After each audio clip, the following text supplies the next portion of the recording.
नमस्कार दोस्तों ये जो किस्सा जो मैं आपसे आज बांट रहा हूँ, ये सत्य कथा पर आधारित है और ये कहानी है 1925 की।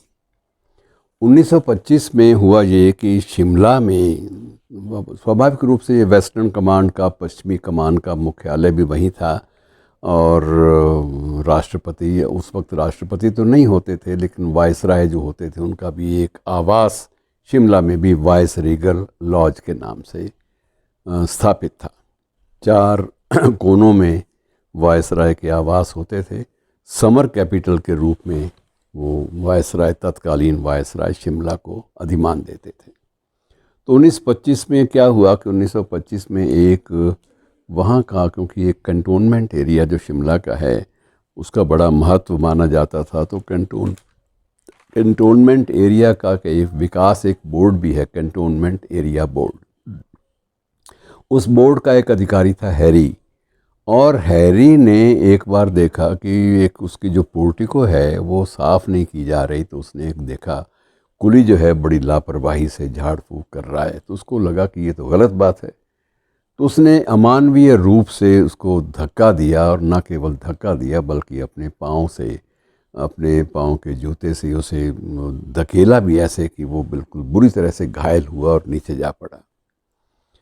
और इतनी बड़ी घटना हो गई। वहाँ के स्थानीय जो श्रमिक वर्ग था, जो कुली वर्ग था, उनमें भी इस बात का बड़ा आक्रोश था इस बात के प्रति कि ये अमानवीय बर्ताव किसी को भी करने की इजाज़त नहीं होनी चाहिए।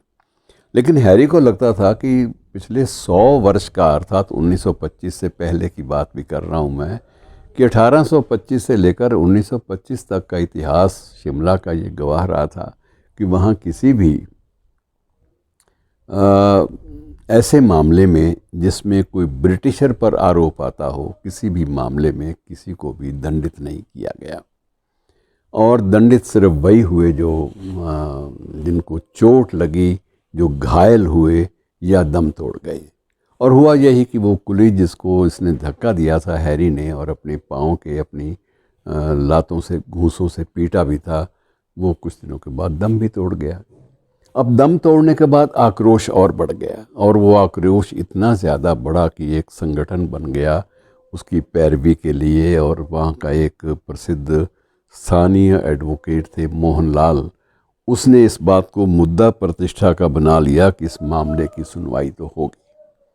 और जब इतना आक्रोश, बिना किसी भय और आतंक के जब इतना बड़ा आक्रोश फैलता है, तो उस वक्त सत्ता का सिंहासन भी डोलने लगता है।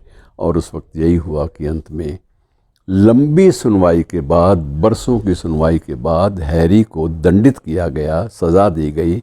और हैरी के लिए अपने आप को संभालना मुश्किल हो गया। 100 साल का कीर्तिमान टूटा था। पहली बार वो कीर्तिमान नहीं था बल्कि अहम था।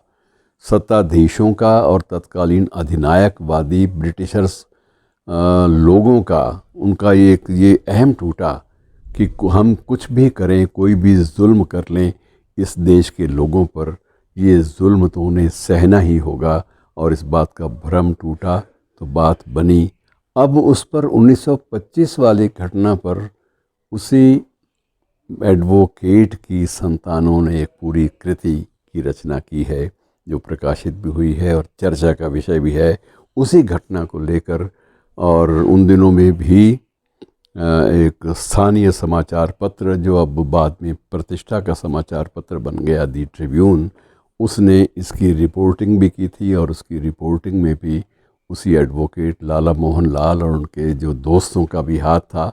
वो घटना जो उस वक्त घटी थी, वो घटना आज भी एक चुनौती के रूप में, एक चैलेंज के रूप में आज भी विद्यमान, इसलिए याद की जाती है। आज भी वो विद्यमान है घटना, याद भी की जाती है, बांटी भी जाती है। क्योंकि जब कोई भी सत्ता के नशे में चूर होकर कोई भी अधिनायकवादी या बाहरी शासक अगर ऐसा जुल्म करता है स्थानीय लोगों के साथ, तो उसे उसका दंड तो भुगतना ही पड़ता है।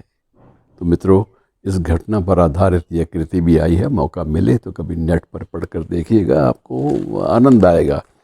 और इसका नाम है द रिक्शा कुली मर्डर के नाम से ये पुस्तक है, द रिक्शा कुली मर्डर। शुक्रिया।